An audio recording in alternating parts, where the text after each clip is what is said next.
a primitive tool used for centuries to shape and strengthen molten metals before they cool. To the layman, the anvil looks just like a giant hunk of steel, but to the craftsman that uses the anvil, it's a pretty big deal. God is our blacksmith who works with his mighty hammer. He lays his hands upon us each and every day.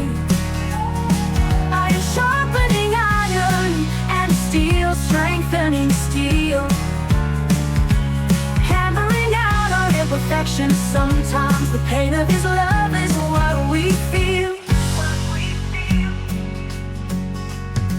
Without the anvil, many things would have never been made, like horseshoes, nails, and even the mighty sword blade.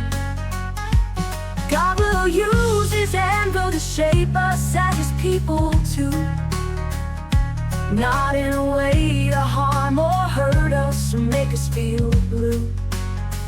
God is our blacksmith who works with his mighty hammer.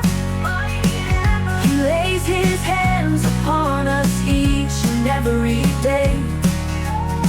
Iron sharpening iron, and steel strengthening steel, hammering out our imperfections. Sometimes the pain of his love is what we feel, what we feel.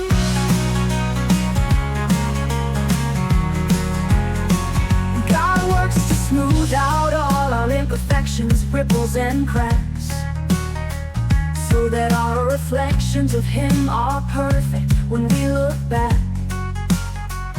God does this out of his love for each and every one of us, never to harm or hurt the ones he loves.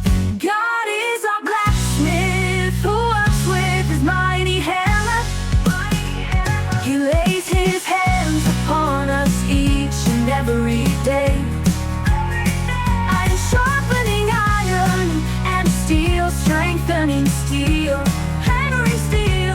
hammering out our imperfections. Sometimes the pain of his love is what we feel.